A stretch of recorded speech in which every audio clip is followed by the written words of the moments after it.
ang maluya. Anong labot ko basta permi akong maog. Mas tigigibo ko na surat sa nakikanta. Di akong gana sa indo makipagkupit.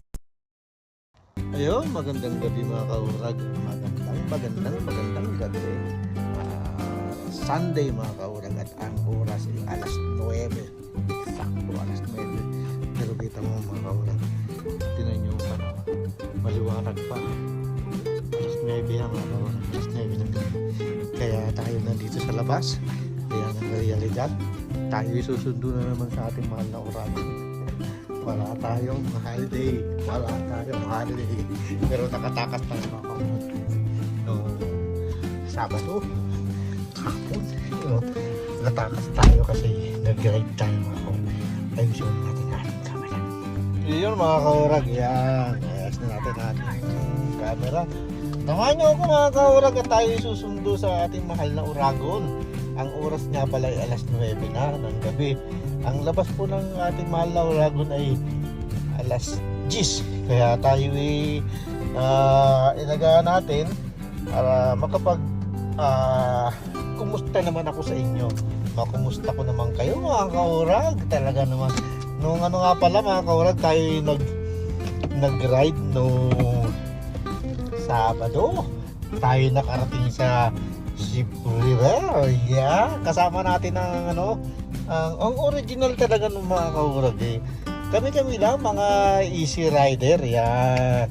Yan. Nakasama natin si Louie, si Jojo, si Rusty at si Miguel. Yan, marami pa, si Balasubas. Mga kaurag, Balasubas eh. Yung iba mga kaurag, may mga Bicolano pa rin doon. May mga kaurag tayo doon. Hindi natin matandaan yung mga pangalan kasi bigla kaming dumami mga kaurag. Hindi namin nakasama si Rick doon kasi may camping siya. Ayun, nakarating kami ng Cebu River ng malulhati. Wala man lang aberya kasi mga kaurag, chill ride lang, saka easy ride lang ang ginawa namin.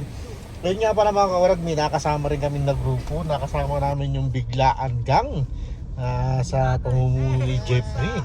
Yan, nakasama namin sila kasi nung paalis na kami dun sa area ng aming meet up, nalaman nila na may ride kami tapos sinabihan nila si Rusty na pagsabay-sabay na lang kasi doon din naman ang punta nila. Ayun, kaya na sumabay na kami mga kaurag. Yun nga, nakarating kami doon ng maayos at dumami kami mga kaurag, na i-upload ko yun, di ba? Dumami kami, ang dami namin. Kaya nakakatuwa. Bigla kaming dumami, pero kami nasa likod lang kami ng Biglaan mga kaurag. Sa likod lang kami. Member din tayo ng Biglaan, siyempre. Yun ang una natin mga dito, mga bossing sila ang mga una dito mga kaurag. Member tayo ng Biglaan, Tambay, yan, mga grupo dito sa Canada, mga nagbumotor. Yan ang libangan natin mga kaurag dito sa Canada pagka talagang hindi ka gumawa ng ng paglilibangan mo at pag-iwas stress mo, pagbawas stress mo. Wala, malululong ka sa puro trabaho. Kaya adika naman tayo ng motor, kaya yun nga, tayo nagmumotor-motor. Yun kaya una tayo naging member ng Tambike. Yan, sa pamumuno pa ni Mayor. So si ating Mayor wala na mga kaurag. Lagi na lang patnubay ang ating hinihingi kay Mayor. At yun nga, napag-grupo rin tayo kay Master Yano. Pero si Master Yano talagang iniwan din naman tayo. Nawala na rin siya. Yun nga mga kaurag, ang may hawak ng Biglaan ngayon si Jeffrey. Yun, nakasama natin sila nung ride nung Sabado. Maganda yung resulta ng ride natin mga kaurag. Kaso nga lang nung pauwi na tayo, inaabot na tayo ng ulan, pero dito na malapit na tayo dito sa Airdrie. Naghiwalay-walay na kami sa Stony. Kaya nakauwi na kami na maayos. Yun nga mga kaurag, balik tayo dito sa ating main vlog. May main vlog pa no? Kala mo naman kung sino. Yun nga kaurag, susundo tayo sa mahal natin na Oragon. Meron siyang pasok pag Sabado at Linggo. Tayo ang off natin Sabado at Linggo, pero ang ating mahal na Oragon ni Miss may pasok siya. Pero nakaligtas na tayo mga kaurag nung Sabado. Nakakatuwa kasi talaga yung ride namin mga kaurag, kwento ko lang ha, yung ride namin mga kaurag ay ang paalam natin ay hanggang alas 2 lang tayo talaga. Yung bang alas 2 lang, kailangan makabalik tayo ng alas 2 sa bahay. Kasi, maghahatid tayo kay mahal na Oragon. yan ang ating dito kailangan, kasi hindi siya nagdadrive. Kailangan natin ihatid siya sa trabaho. Kaya siningitan natin ng ride. Yun, nag-ride kami. At yun nga, 1:30 na mga kaurang, nandun pa kami sa site nung pinagpumunta namin. Kaya kanya-kanyang message na. Ganon kami mga kaurang, mga asawa. Nag-ride kami, pero yung isip namin, kailangan makauwi ng maaga kasi maghahatid ng asawa, mag-aalaga ng anak kasi papasok ng asawa. Yun ganun yung grupo mga kaurag. Kaya yung si Miguel, Ano ginagawa mo dito? shout out sa'yo Miguel. Ano ginagawa mo dito? Bakit ka nandito? Talagang hindi siya naka-excuse talagang umuwi na siya kasi mapapalo daw siya. Pero yung ating mahal na Oragon ay tayo mag-text na sana sa kanya na na malilate tayo. Pero nung mabasa natin yung kanyang message, sabi niya wala siyang pasok nung Sabado na yun, wala na siyang pasok. Tinawagan siya, naka-off na siya. Kaya tuwang-tuwa tayo, nagtuloy-tuloy yung ating ride. Inabot tayo ng alas 4 sa kalsada. Yun, inabot naman tayo ng ulan. Kaurag, inabot tayo ng ulan. Pero dito na, malapit na sa R3. Pero nakakatuwa mga kaurag yung grupo ng mga tatay dito na talagang sumisingit ng kunting papawis, tapos nagmumotor, nagpapaalis ng stress mga kawarag. Yung pagod mo sa isang linggo kailangan mo may pagpag. Yun, basketball, ang iba basketball, naglalaro rin tayo ng basketball mga kawarag. Nagbabasketball tayo pag Sabado. Yun, kailangan lang talaga makauwi tayo ng maaga. Pagka bago pumasok ang ating mahal na Oragon, makauwi na tayo kasi maghahatid tayo. Kaya yung basketball natin, meron tayong basketball sa umaga, meron din tayong basketball sa gabi. Yung basketball sa umaga, magisimula yun ng alas 7. Lalaro tayo doon, tapos uuwi tayo bago mag-alauna. Kailangan nasa bahay na tayo kasi ihatid natin yung mahal na Oragon papasok. At pagbalik natin, ayun, kain tayo, kung ano magawa natin. Bandang alas 6 naman mga kaurag, may basketball ulit tayo. Ganyan lang mga kaurag yung routine ng buhay natin dito sa Canada. Kailangan lang bigyan natin ng kunting yung enjoyment, kunting saya, kunting hindi yung puro trabaho. Yun talaga ang realidad dito mga kaurag. Kailangan mong magtrabaho kasi yung paano na yung bayarin mo, may bahay ka, may sasakyan ka, di ba?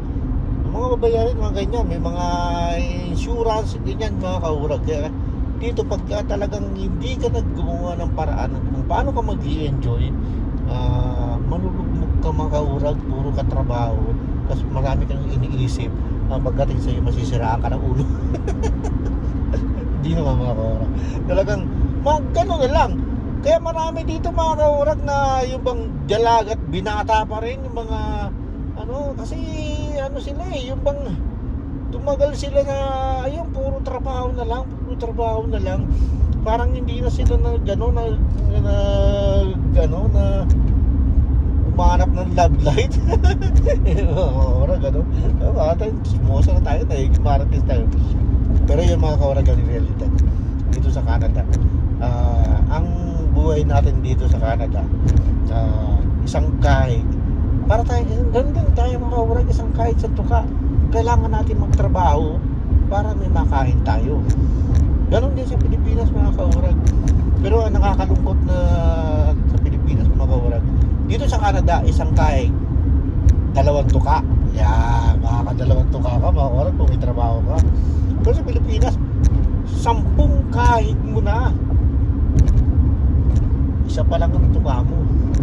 Kasi sa nangyayari kasi mga kaurag sa Pilipinas, maliit ang pasahod sa mga tao, sa mga nagtatrabaho. Tapos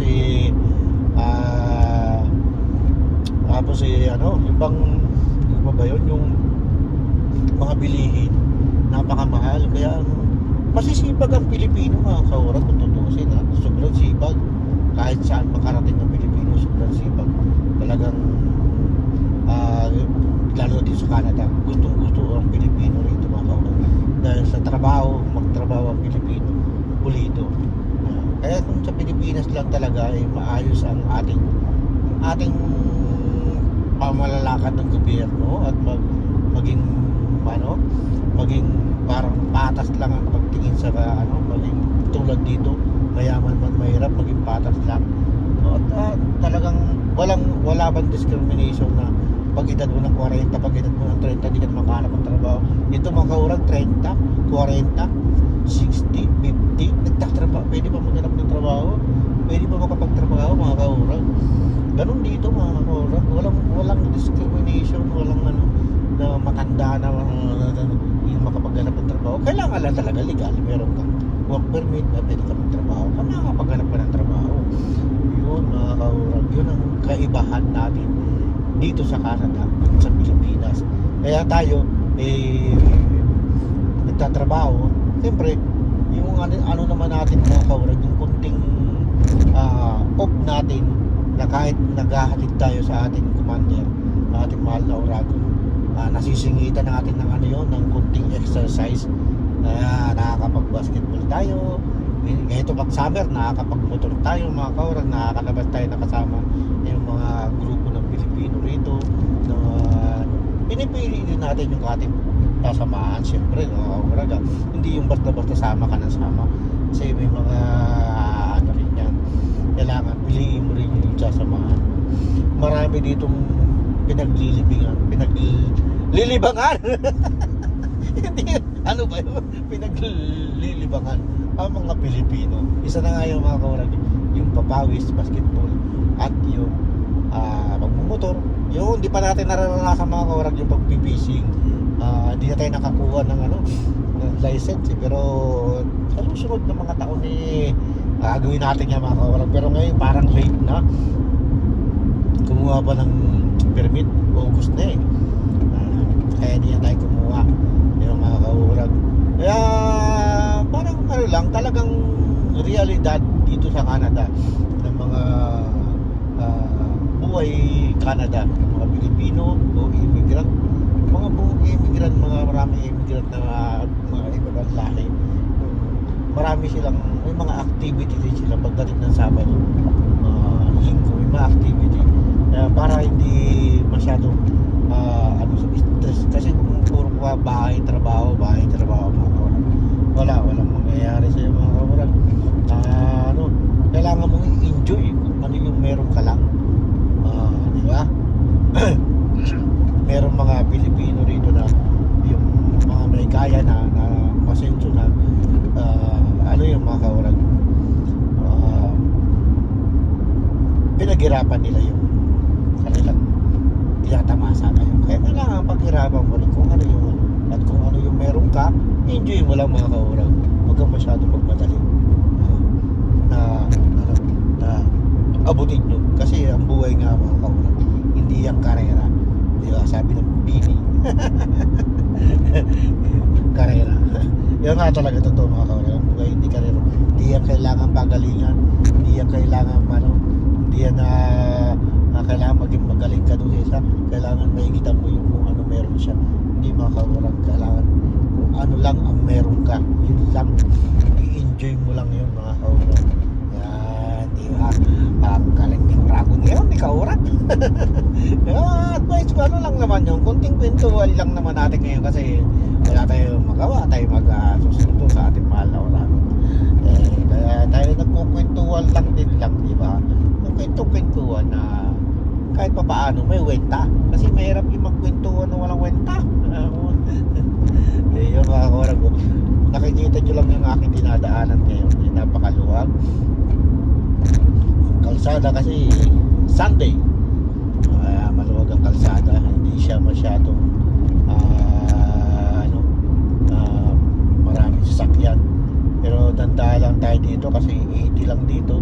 Kahit yung nasa likod natin gusto na tayong banggain, gusto na inungusuan na tayo, pero hindi tayo lumalampas talaga sa speed limit kung ano yung maximum limit ng kalsada.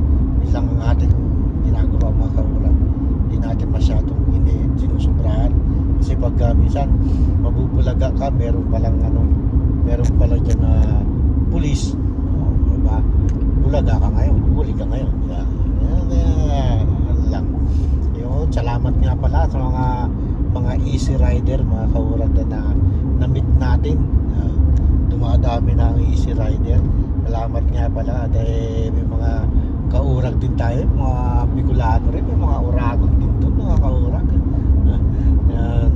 na-meet natin. Ayun, tayo medyo malapit na at maaga pa, kaya napakaliwanag pa talaga mga kaurag. Yan, kita nyo yung yung paligid ko, yung liwanag ng salamin niya, no? Alas 9 na yan, alas 9:10 na, pero ganyan, no?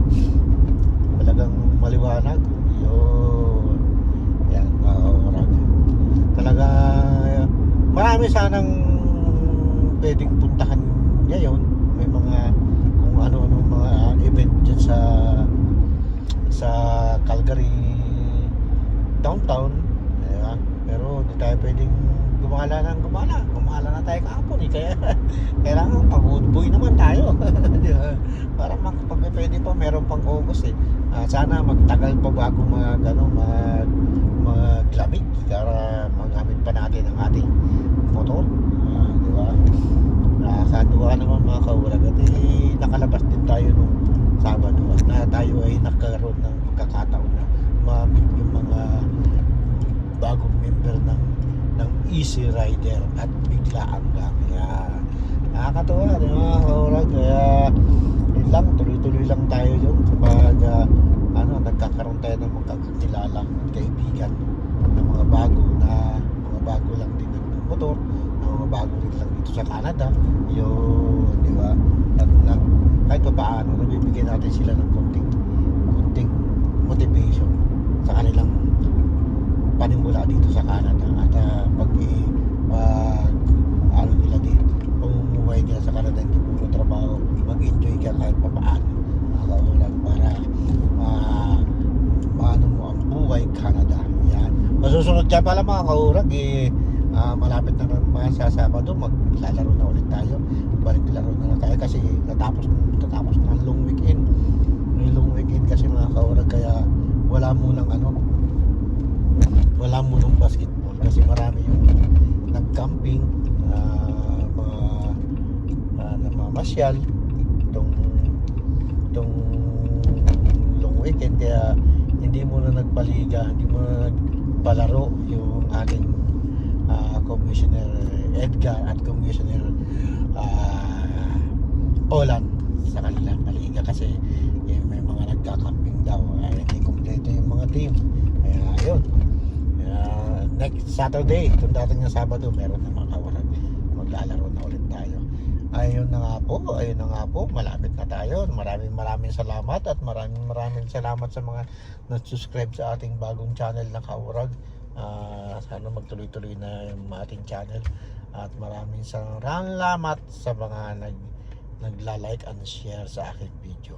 Iyon, ito ang inyong lungkod Kaurag. Salamat po at Diyos mabalusin to gabos.